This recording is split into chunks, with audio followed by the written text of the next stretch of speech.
नमस्कार साथियों, ज्ञानार्थ इंस्टीट्यूट के ऑनलाइन प्लेटफॉर्म पर आपका स्वागत है।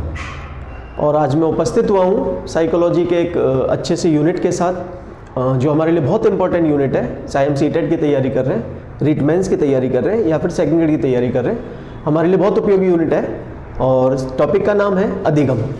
आज मैं आपको अधिगम का अर्थ, अधिगम के प्रकार के बारे में बताऊँगा। और अगर आप हमारी वीडियो लगातार देखना चाहते हैं तो हमारे चैनल को सब्सक्राइब करें। मैं लगातार आपको वीडियो डालूंगा, पूरे टॉपिक करवाऊंगा, कंटिन्यू वीडियो डालकर आपके सेकंड ग्रेड के होने से पहले आपका सिलेबस पूरा कराने की कोशिश करूंगा। उसके लिए आपको हमारा चैनल सब्सक्राइब करना पड़ेगा। अधिगम की बात कर रहे हैं हम। अधिगम, ये जो शब्द लिख रहा है आपके सामने अधिगम, इसका अर्थ होता है सीखना। अधिगम का अर्थ होता है सीखना। सीखने से तात्पर्य होता है नए अनुभव प्राप्त करना। सीखने से तात्पर्य क्या होता है? नए अनुभव प्राप्त करना। जब हम सीखते हैं, नए अनुभव प्राप्त करते हैं, तो हमारे व्यवहार में क्या आ जाता है? परिवर्तन। और जब तक व्यवहार में परिवर्तन नहीं आता, हम ये नहीं कह सकते कि हमने कुछ अधिगम किया है, हमने कुछ सीखा है। अधिगम का अर्थ है सीखना। सीखना मतलब नए अनुभव प्राप्त करना, जिससे व्यवहार में आ जाए क्या? परिवर्तन। व्यवहार में आने वाला परिवर्तन कैसा होना चाहिए? वांछित। अगर वो हमसे पूछता है कि अधिगम से तात्पर्य क्या होता है, और ऑप्शन ए में वो रख देता है व्यवहार में परिवर्तन, और ऑप्शन डी में रख देता है वांछित परिवर्तन, तो आपको वांछित परिवर्तन करना है। क्योंकि वांछित का मतलब होता है जैसा हम चाहते हैं। क्योंकि परिवर्तन सकारात्मक भी हो सकता है, नकारात्मक भी हो सकता है, लेकिन हम चाहते हैं कि हमारा परिवर्तन कैसा हो? सकारात्मक। उसको हम बोलते हैं वांछित परिवर्तन। अर्थात जो हम चाहते हैं वैसा सकारात्मक परिवर्तन अगर हमारे व्यवहार में होता है, तो इसका मतलब हमने क्या किया है? अधिगम। क्या किया है? हमने सीखा है। कि सीखा है और हमारे अनुभवों के माध्यम से हमारे व्यवहार में क्या आ गया है? परिवर्तन। सीखने की यह प्रक्रिया अर्थात अधिगम की प्रक्रिया जन्म से शुरू होती है और आजीवन निरंतर रूप से चलती रहती है। हमारा जन्म होता है, तब से हम सीखना आरंभ करते हैं और लगातार जीवन भर हम कुछ ना कुछ नया सीखते रहते हैं। क्योंकि कोई भी व्यक्ति इस दुनिया में परफेक्ट नहीं होता, और कोई भी व्यक्ति लगातार सीखना बंद भी नहीं कर सकता। चाहे मात्रा कम हो जाए, सीखने की दर कम हो जाए, गति कम हो जाए, लेकिन सीखना कभी रुकता नहीं है, सीखना कभी बंद नहीं होता। हम लगातार कुछ ना कुछ सीखते रहते हैं। इस अधिगम में जब हम आगे बढ़ते हैं तो अधिगम के प्रकार की बात करते हैं। अधिगम के प्रकार जीन पियाजे के अनुसार अधिगम के 3 प्रकार होते हैं, और 3 प्रकार जीन पियाजे ने बताए हैं। कौन कौन से 3 प्रकार हैं? देखिए, पहला है संज्ञानात्मक। संज्ञानात्मक। दूसरा है भावात्मक, और तीसरा होता है क्रियात्मक। जीन पियाजे के अनुसार अधिगम के 3 प्रकार है: संज्ञानात्मक या ज्ञानात्मक, भावात्मक, क्रियात्मक। संज्ञानात्मक को ज्ञानात्मक भी कह सकते हैं। ज्ञानात्मक, भावात्मक और क्रियात्मक 3 प्रकार है। जीन पियाजे कहते हैं अधिगम के 3 प्रकार होते हैं: ज्ञानात्मक, भावात्मक, क्रियात्मक।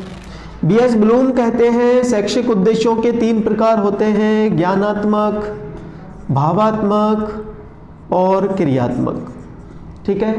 मैकडूगल कहते हैं मूल प्रवृत्ति जन्य व्यवहार के 3 पक्ष होते हैं। कौन कौन से? ज्ञानात्मक, भावात्मक और क्रियात्मक। लेकिन फिलहाल हम अधिगम पढ़ रहे हैं तो जीन पियाजे के अकॉर्डिंग पढ़ेंगे। जब बाल विकास पढ़ाऊंगा आपको मैं, मैकडूगल का वहाँ आएगा, मूल प्रवृत्तियाँ और संवेग आपको मैं बताऊंगा, तब इसके अकॉर्डिंग पढ़ेंगे। और जब टीचिंग मेथड्स हम पढ़ते हैं तो वहाँ पे हम बीएस ब्लूम और उसके साथियों ने जो ज्ञानात्मक, भावात्मक, क्रियात्मक बताए हैं उसके अनुसार पढ़ेंगे। फिलहाल टॉपिक में हमारे जीन पियाजे के अनुसार पढ़ने हमको। तो जीन पियाजे के अनुसार क्या होते हैं? देखिए, पहला है ज्ञानात्मक। ज्ञानात्मक ज्ञानात्मक से तात्पर्य होता है ज्ञान की प्राप्ति करना, सीखना। कौन से ज्ञान की प्राप्ति करना? किसको सीखना? जिसे हम पहले से नहीं जानते। जिसे हम पहले से नहीं जानते उसे सीखना ज्ञानात्मक कहलाता है। अर्थात बालक द्वारा उन बातों को सीखना जिन्हें वह पहले से नहीं जानता, ज्ञानात्मक अधिगम है। सीखे हुए ज्ञान के माध्यम से बालक की भावनाओं में परिवर्तन आना। सीखे हुए ज्ञान के माध्यम से बालक की भावनाओं में परिवर्तन आना। कहाँ सीखा उसने? ज्ञानात्मक में। सीखने के बाद भावनाओं में क्या आ गया? परिवर्तन। कौन सा अधिगम हो गया? भावात्मक। और तीसरा होता है क्रियात्मक, अर्थात कोई गतिविधि करना, कोई कौशल प्रदर्शित करना क्रियात्मक अधिगम का पार्ट है। एक छोटा सा उदाहरण देता हूं आपको, और तीनों चीजें, तीन जो मैंने बताई आपको, तीन प्रकार, ज्ञानात्मक, भावात्मक, क्रियात्मक, उस छोटे से उदाहरण में ही क्लियर हो जाएंगे। ध्यान से सुनिए। सपोज कीजिए मैं एक छोटा बच्चा हूं और मैं एक दुकान से बिस्किट लेकर जा रहा हूं और मेरा फोकस पूरा बिस्किट पे है, क्योंकि मैं थोड़ा सा नियत खोटा टाइप का बच्चा हूं और मैं खाने का लालची हूं। मेरा फोकस बिल्कुल बिस्किट पे है, ठीक है। अब सामने से एक गाय आ रही है और आप पार्क में चक्कर काट रहे हैं, बगल में एक पार्क है, आप उस पार्क में घूम रहे हैं, सामने से एक गाय आ रही है, मेरा ध्यान पूरी तरह बिस्किट पर है। इसके साथ साथ एक विशेषता और है कि हमारे घर में पशु है नहीं और मैं ये नहीं जानता कि गाय और भैंस कैसी होती है, ठीक है। सामने से गाय आ रही है, मेरा फोकस कहाँ है? बिस्किट पे। जब आपने देखा, आप पार्क में चक्कर काट रहे थे, आपने देखा यार ये छोटा बच्चा जा रहा है और इसका ध्यान कुछ और चीज पे है और सामने से गाय आ रही है, इसको मारेगी, तो आप जोर जोर से चिल्लाने लगे, अरे बेटा देख सामने से गाय आ रही है, अरे बच्चे ये छोटा बच्चा किसका है, अरे बच्चे सामने से गाय आ रही है। जब आप जोर जोर से हल्ला मचाने लगे तो मेरा ध्यान बिस्किट से हटा और आपकी बातों की ओर गया, तो आप मुझे इशारा करके कहने लगे, अरे देख सामने से गाय आ रही है, तुझे दिखता नहीं है क्या? मैंने देखा सामने से गाय आ रही है। अब मेरे लिए यह ज्ञानात्मक अधिगम हो गया। क्या? मैं ये समझने लग गया कि गाय ऐसी होती है। कौन सा अधिगम है? ज्ञानात्मक, क्योंकि मुझे पहले से पता ही नहीं था। आपने कहा तुझे दिखता नहीं है, मार देगी, जा यहां से। अब मेरे अंदर डर पैदा हुआ, पूर्व में सीखे हुए ज्ञान की सहायता से भावनाओं में परिवर्तन आना। अब मेरे अंदर डर पैदा हुआ और फिर मैं दूसरी दिशा में भाग गया। तो जब मैंने सीखा कि गाय, ये सामने से जो जानवर आ रहा है उस जानवर का नाम गाय है या उसको गाय कहते हैं, ये वो गाय है, उसको देखकर आपने कहा कि तुझे मार देगी, तो मुझे भय पैदा हुआ, भावात्मक, और उसे देख उसके बाद मैं दूसरी दिशा में भाग गया। अर्थात मैंने क्या की? गतिविधि, दौड़ना, लिखना, कूदना, साइकिल चलाना, ये सब किस में शामिल किया जाता है? क्रियात्मक में। तो जीन पियाजे के अनुसार अधिगम के तीन प्रकार होते हैं, ज्ञानात्मक, भावात्मक और क्रियात्मक। उन बातों को सीखना जिन्हें पहले से नहीं जानते, ज्ञानात्मक, ये तीन प्रकार से होता है। ज्ञानात्मक अधिगम कितने प्रकार से? तीन प्रकार से। पहला होता है प्रत्यक्षात्मक, सीख करके या प्रत्यक्षात्मक रूप से देख करके। हमारे सामने कोई घटना घटी, हमने उससे कोई अनुभव प्राप्त किया और उससे हमने सीख लिया, प्रत्यक्षात्मक है। दूसरा है साहचर्यात्मक, संबंध स्थापित करके, पूर्व में कोई घटना घटी, कुछ महीनों बाद वैसी ही घटना दोबारा घटी, हमने उनमें संबंध स्थापित किया, सीख लिया। तीसरा होता है प्रत्यात्मक। प्रत्यात्मक किसे कहते हैं? पहले तो यह समझना पड़ेगा प्रत्यय किसे कहते हैं, प्रत्यय होते क्या है, प्रत्यय संप्रत्यय होते क्या है, कंसेप्ट, अवधारणा। तो प्रत्यय से तात्पर्य होता है किसी वस्तु, व्यक्ति और स्थान के संबंध में। जब कोई व्यक्ति अपने अनुभवों के आधार पर किसी वस्तु, व्यक्ति, स्थान के संबंध में, जब कोई व्यक्ति अपने अनुभवों के आधार पर किसी संप्रत्यय का निर्माण कर ले, कोई अवधारणा बना ले, कोई विचार बना ले, तो उसी को हम कहते हैं प्रत्यय। किसी टीचर का नाम सुन के हमारे दिमाग में इमेज आती है, अच्छा पढ़ाता है, खराब पढ़ाता है। किसी का नाम सुन के इमेज आती है, बहुत अच्छा पढ़ाता है। किसी के नाम सुन के इमेज आती है, बहुत खराब पढ़ाता है। किसी का नाम सुन के कोई रेस्पॉन्स ही नहीं आता। क्यों? क्योंकि हमारा कंसेप्ट उतना स्ट्रॉन्ग नहीं बन पाया। तो कंसेप्ट या प्रत्यय से तात्पर्य होता है किसी वस्तु, व्यक्ति, स्थान के संबंध में अपने अनुभवों के आधार पर बनाई गई अवधारणा। एक छोटा सा उदाहरण देता हूं आपको। आप रात को सो रहे हैं, गहरी नींद में सो रहे हैं, अचानक से बाहर से किसी बच्चे के रोने की आवाज आपके कानों में आती है और आप फटाफट से जागते हैं, लाइट जलाते हैं, जाकर के देखते हैं बाहर से जहां से आवाज आ रही है उस ओर देखने की कोशिश करते हैं। वहां जाकर आपको पता चलता है वो तो बिल्ली का बच्चा है। कुछ दिनों बाद फिर से ऐसे ही हो जाता है, आप सो रहे गहरी नींद में, अचानक से किसी बच्चे के रोने की आवाज आती है, लेकिन अब की बार आप उठ के नहीं जाते। क्यों? क्योंकि आपके माइंड में उस बिल्ली के बच्चे के रोने की जो छवि थी वो आ गई, क्योंकि आपने क्या बना लिया? प्रत्यय। मैं आपके सामने बोल दूं 4 पैर, 1 पूंछ, दहाड़ना, तो निश्चित रूप से आपके माइंड में शेर की छवि आएगी, क्योंकि आपने कंसेप्ट बना रखा है, प्रत्यय बना रखा है। और मैं ये बोल दूं 4 पैर, 1 पूंछ, भौंकना, तो आपके दिमाग में कुत्ते की इमेज आएगी, क्योंकि आपने रात दिन कुत्तों को देखा है और क्या बना रखी है? इमेज बना रखी है, अर्थात प्रत्यय बना रखा है, कंसेप्ट बना रखा है। ये हमारे अधिगम के प्रकार है जीन पियाजे के अनुसार। इसके बाद हम पढ़ते हैं अधिगम के नियम। अधिगम के नियम जैसा कि आप जानते हैं, अधिगम के कुल 8 नियम होते हैं और थॉर्नडाइक ने उन्हें 2 भागों में विभाजित किया है। 2 भागों में से पहला है मुख्य होते हैं 3 और गौण बताए हैं उन्होंने 5, टोटल हो गए 8। पहले मुख्य 3 नियमों की बात करते हैं। पहला नियम है तत्परता का नियम। क्या कहता है थॉर्नडाइक तत्परता के नियम में? अधिगम के नियमों के जन्मदाता कौन है? थॉर्नडाइक। थॉर्नडाइक ने क्या बताया तत्परता के नियम में? देखिए, थॉर्नडाइक कहते हैं सीखने के लिए, किसके लिए?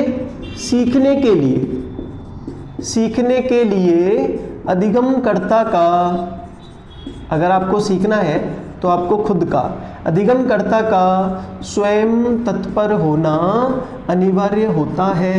सीखने के लिए अधिगमकर्ता का स्वयं तत्पर होना अनिवार्य होता है। क्यों? क्योंकि तत्परता के अभाव में ज्ञान की प्राप्ति संभव नहीं होती। और इस तत्परता का एक उपनियम है। उपनियम कौन सा है? रुचि का नियम। जिस विषय में या जिस काम में हमारी रुचि होती है, उसे सीखने के लिए, उस काम को करने के लिए हम शीघ्रता से क्या हो जाते हैं? तत्पर। तो थॉर्नडाइक कहते हैं सीखने के लिए अधिगमकर्ता का स्वयं तत्पर होना अनिवार्य होता है। तत्परता के अभाव में ज्ञान की प्राप्ति संभव नहीं होती।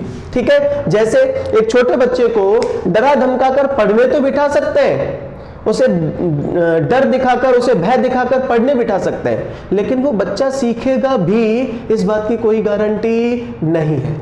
क्यों नहीं है? क्योंकि उसके अंदर किसका अभाव है? तत्परता का। आपने किताबों में घोड़े वाला उदाहरण पढ़ रखा है। घोड़े को तालाब तक ले जा सकते हैं पर पानी पीने के लिए बाध्य नहीं किया जा सकता। किसका अभाव है? तत्परता का। तो और तत्परता का संबंध किससे है? रुचि से। ठीक है, दूसरा नियम है अभ्यास का नियम। अभ्यास का नियम क्या कहता है? अभ्यास का नियम कहता है तत्परता के माध्यम से सीखे हुए ज्ञान को स्थायी बनाने के लिए अभ्यास करना अनिवार्य होता है। जो आपने तत्पर होकर सीखा है उसे आप परमानेंट करना चाहते हैं, पेपर तक काम में लेना चाहते हैं। आगे अभी पेपर में समय है, रीट मेंस की अगर तैयारी कर रहे हैं, सेकंड ग्रेड का तो जस्ट आने वाला है, वहां तक अगर आपको स्थायी बनाना है, आपको ज्ञान का उपयोग करना है, तो आपको क्या करना पड़ेगा? उसे अभ्यास के माध्यम से स्थायी बनाना पड़ेगा। अभ्यास का महत्व बताते हुए अंग्रेजी में आपने पढ़ा होगा, एक कहावत है, practice makes a man perfect. Practice makes a man perfect. अभ्यास व्यक्ति को क्या बनाता है? निपुण। हिंदी में दोहा है, करत करत अभ्यास के जड़मति होत सुजान। जड़मति मतलब इडियट, महामूर्ख, जिसकी बुद्धि लब्धि का मान 0 से 25 के बीच में है, वो व्यक्ति भी यदि प्रैक्टिस करे, अभ्यास करे, तो ज्ञानवान बन सकता है, सुजान बन सकता है। हम तो सामान्य तो हैं, कम से कम अगर हम मेहनत करें, थोड़ा सा बार बार अभ्यास करें, चीजों का रिवीजन करें, तो हम तो बहुत एक्सपर्ट बन सकते हैं। बशर्ते हमको क्या करना पड़ेगा? अभ्यास। ठीक है, तो practice makes a man perfect, ये भी कहते हैं अभ्यास करने से व्यक्ति निपुण बनता है। ये दोहा जो हिंदी में है, करत करत अभ्यास के जड़मति होत सुजान, ये भी कहते हैं अभ्यास करने से निपुणता आती है। इसके अलावा मनोविज्ञान की एक प्रचलित कहावत आपने सुनी होगी, पान सड़ा क्यों, घोड़ा अड़ा क्यों, रोटी जली क्यों और विद्या भूली क्यों। ये आपने पढ़ी होगी, किताबों में दे रखी है काफी जगह। पान सड़ा क्यों? क्योंकि फेरा ना था। अब क्यों नहीं फेरा था? भाई पान का पत्ता है, सॉफ्ट होता है, आपको पता है। अगर एक तरफ से लगातार पानी में पटक के रखेंगे, उसे पलटेंगे नहीं तो सड़ने लग जाएगा।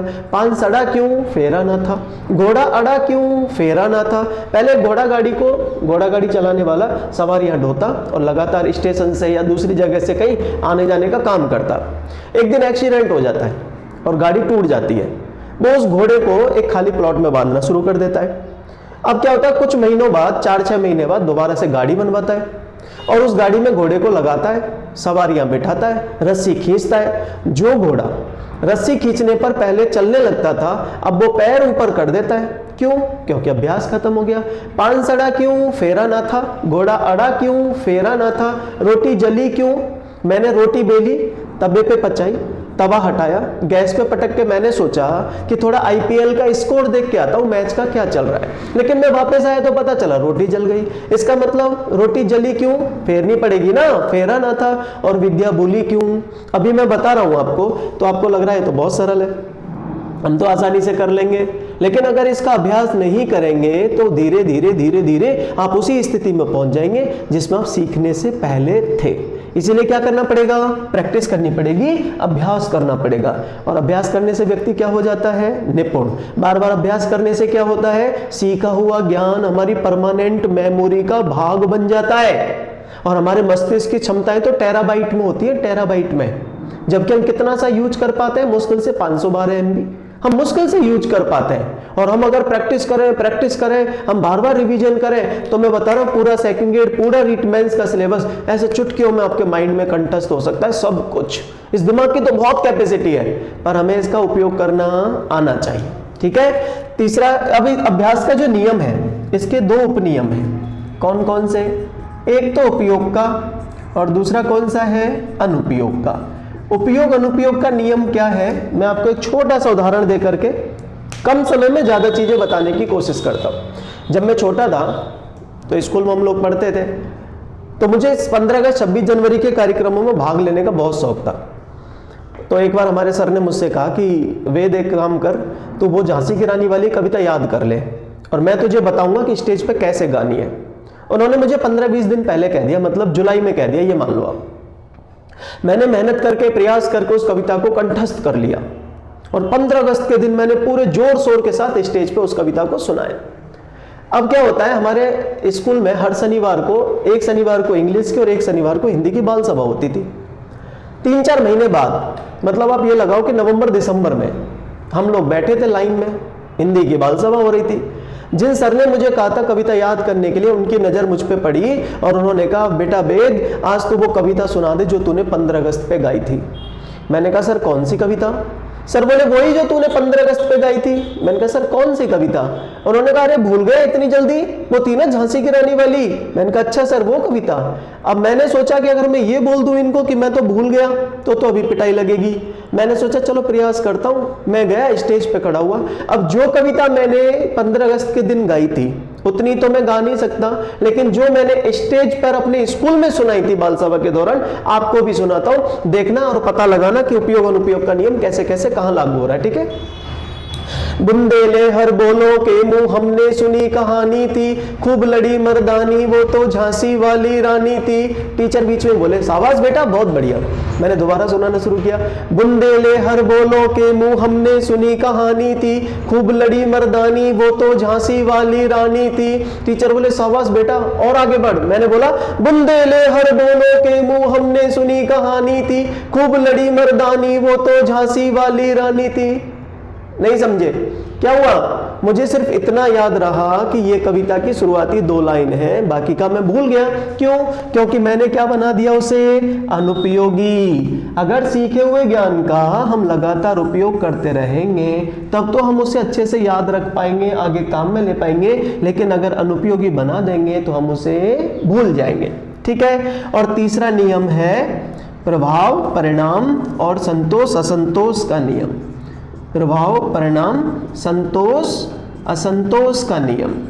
क्या कहता है संतोष असंतोष प्रभाव परिणाम का नियम? सीखे हुए ज्ञान का अथवा किए हुए कार्य का सकारात्मक प्रभाव पड़ता है, हमें अच्छा रिजल्ट मिलता है, तो उस विषय में, उस ज्ञान को सीखने में हमारी रुचि बढ़ जाती है, उस काम को करने में हमारी रुचि बढ़ जाती है। लेकिन सीखे हुए ज्ञान का यदि नकारात्मक प्रभाव पड़ता है तो उस विषय में, उस ज्ञान में, उस काम में हमारी रुचि कम हो जाती है। छोटा सा उदाहरण देता हूं। एक बार हम क्रिकेट खेल रहे थे गांव में और हमारा आपस में झगड़ा हो गया। अब आपको पता, हर घर में एक हिटलर जरूर होता है। कोई ताऊजी है, कोई चाचा है, कोई पापा है। किसी बच्चे के गलत काम या डांट या लड़ाई झगड़ा कुछ करने पर वो डांटेंगे, इस बात की श्योरिटी होती है, उनको डांटना है। मैं बाहर से आया, मेरे घर पे पहले ही खबर आ गई कि भाई आज इसका लड़ाई झगड़ा हुआ है। तो मेरे पापा खड़े मिले दरवाजे पर, उन्होंने मुझे खींच के एक थप्पड़ मारा। बोले, बेटा ऐसे ही काम करता फिर, तूने सब ऐसे तैसे, ऐसे जो भी काम कर रहा है तू, उससे तूने नाम खराब कर रखा है। मैं थप्पड़ खा के चुपचाप चला गया। 4-6 दिन बाद मैंने कोई अच्छा काम किया, मेरे पापा दोबारा दरवाजे पे खड़े मिले, उन्होंने मुझे देखा, गले से लगाया, क्योंकि उनको पहले ही पता लग गया था, और मुझे 2000 रुपए देते हुए बोले, जा तू अपने लिए कपड़े ले आना। अब आप मुझे बताओ, मैं कौन से काम करने के लिए प्रभावित होऊंगा? पहले वाले जहां थप्पड़ खाया था, या दूसरे वाले जहां 2000 रुपए मिले थे? मैं वो काम करने के लिए प्रेरित होऊंगा जिन काम को करने के बाद मुझे संतुष्टि मिलती है, जिसका परिणाम सकारात्मक मिलता है, जिससे मुझे अच्छा लगता है। कहने का तात्पर्य, मेरे पढ़ाने के बाद यदि आपको ये चीजें समझ में आएंगी तो इस विषय में आपका इंटरेस्ट बढ़ेगा, ये तय है। लेकिन मेरे समझाने के बाद भी अगर ये चीजें आपकी समझ में नहीं आएंगी तो आपका इस विषय में इंटरेस्ट भी नहीं बढ़ेगा। क्यों? क्योंकि सीखे हुए ज्ञान का यदि सकारात्मक प्रभाव पड़ता है, हमें उचित परिणाम मिलता है, हमें संतोष मिलता है, संतुष्टि मिलती है, तो उस विषय में, उस ज्ञान को सीखने में हमारी गति बढ़ जाती है। और यदि इसका विपरीत होता है, नकारात्मक प्रभाव पड़ता है, हमें कोई अच्छा परिणाम नहीं मिलता, हमें असंतोष की प्राप्ति होती है, तो हमारा उस विषय में इंटरेस्ट, हमारी रुचि क्या हो जाती है? कम हो जाती है। ठीक है, ये अधिगम के नियम हैं। आज हमने अधिगम का अर्थ, अधिगम के प्रकार, अधिगम के नियम का मुख्य नियम पढ़े हैं। अन्य 5 जो गौण नियम है वो मैं आपको कल अगले वीडियो में डालूंगा। और हमारे चैनल पर लगातार आप सब्सक्राइब करते रहिए और आप शेयर भी कीजिए, जिससे हम आपको अच्छी वीडियो दे सकें और इस विषय को सरल तरीके से, इसके साथ साथ अन्य विषय भी हम आपको सरल तरीके से पढ़ा सकें और आपकी सफलता में कुछ अपना योगदान दे सकें। धन्यवाद।